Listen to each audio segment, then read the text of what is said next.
said he'd sit in the front row. So I have a fragrance background, and Ben runs a design agency. And in the last few months, we've been working quite hard on a new product, which is Ode.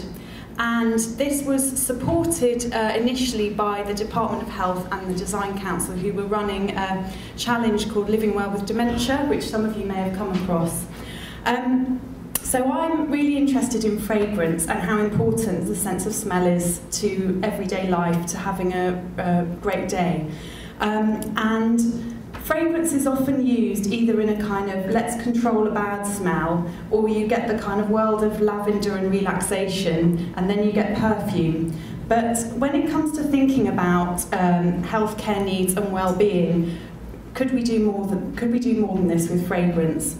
And I don't know about you, but whenever I walk past a branch of teriyaki, which are they do the sushi in plastic wrap, and you can buy sort of quite sloppy but delicious Chinese food, I always know when I'm near a teriyaki because I can smell the signature teriyaki fragrance. And I always know when I'm near a really good coffee shop because I can smell coffee beans. So what's this got to do with Aging 2.0? Well, one of the big kind of problems that can happen when people get older, and particularly with dementia, is losing weight and an interest in food. So this is a kind of typical scenario for someone who might be living at home, and they might be used to having lovely home-cooked meals, really interested in food, and then perhaps their spouse, their wife or husband who did all the cooking dies. Perhaps they're no longer able to cook for themselves and they're getting meals on wheels that go straight in the freezer. Perhaps they're sort of lonely and they're not really sitting down to eat with people. And we thought, well, hang on, fragrance is such a great way of kind of getting the appetite going and getting people kind of connected with food. Could we do something that uses fragrance in homes or in care homes around meal times to kind of get you kind of enjoying and looking forward to your meal? So we kicked off the work by doing lots of sessions in daycare centres initially, and this is a guy who was particularly into the whole thing. We gave him, I think this is where we gave him a spearmint scent, and initially he said, oh, I don't like that, no, that's not good. And then after a while he started saying, oh, you know what, that's like the sweets I used to buy when I was a kid, and this is where I buy them. And then he started sort of leaning back in his chair and just wouldn't give up the scent stick. We were kind of like, no, can we have it back now? We need to move on to the next one. He didn't want to let go. And we did quite a lot of work looking at how people eat, and what happens around meal times when you perhaps get older. And again, this was quite a typical scenario where people we were speaking to just kind of weren't that interested, didn't really want to eat lunch, and had bowls of sweets around.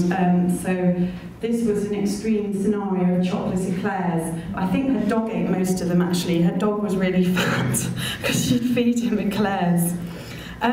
So this is a bit of a sort of techie diagram, but what we were trying to do was to think, well, if we were going to design a product that someone would have at home that's a fragrance device, how is it going to work? Are we looking at something really low-tech, like you sort of pick up and smell it? Is this something that's a bit higher tech around releasing fragrances at meal times? So we got a bit geeky and carried away with various prototypes around introducing different food smells at meal times. So we were trying everything from Bakewell tart fragrances, we were trying coronation chicken, we were trying bolognese, which we're still working on because it's a bit disgusting at the moment.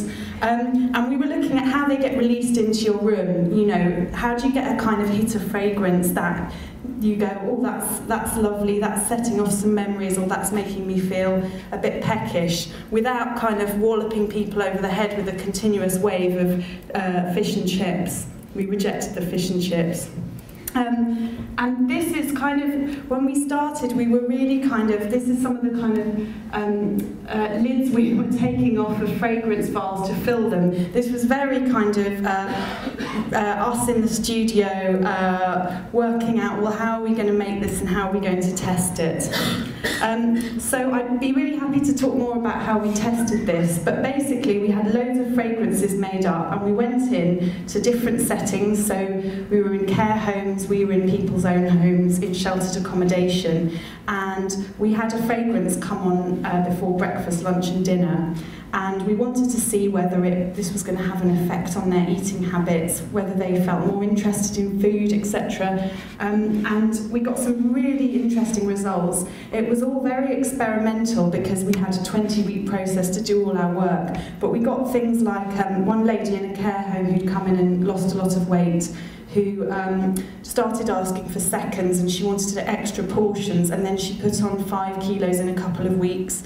We got another guy who lives at home and has a visiting carer 3 times a day, and he started walking into the kitchen to ask when lunch was coming, which he hadn't done before. And we're just currently now doing a bigger trial to get more statistical results on how the fragrances are working.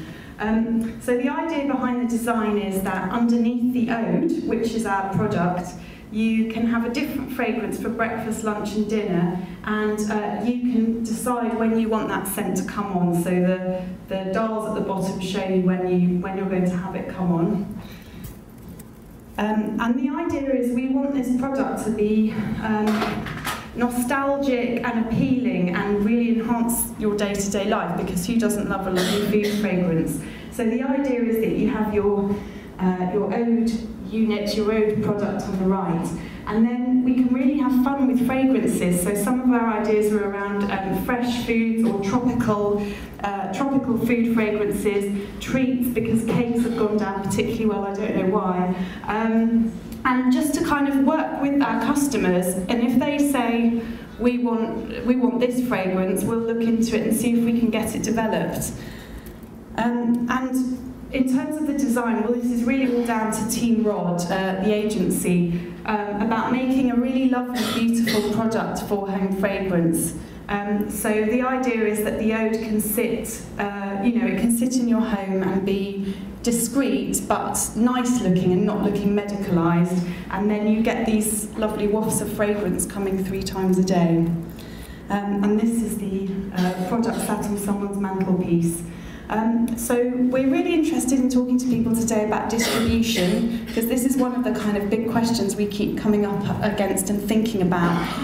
We've done a lot of work on our markets and our customers, and one of the things that still seems tricky is when you're doing something that's a bit different and doesn't fit into an existing product category that easily, like it's not sort of catering food, it's not a medical equipment, where do we position it to get it out to market, because it is different. So really interested in talking about that. And also, we're working on more ideas at the moment about how we develop the product for different settings, so that you could have an Ode that you have in your home, but maybe if you're a care home manager and you're looking after 10 people who've been losing weight, what sort of package do you get, and how do you want the Ode to work for your customers? So yes, come and talk to us afterwards, as long as I can be near the crisp table, because I haven't had any dinner. And thank you very much. All right, good job.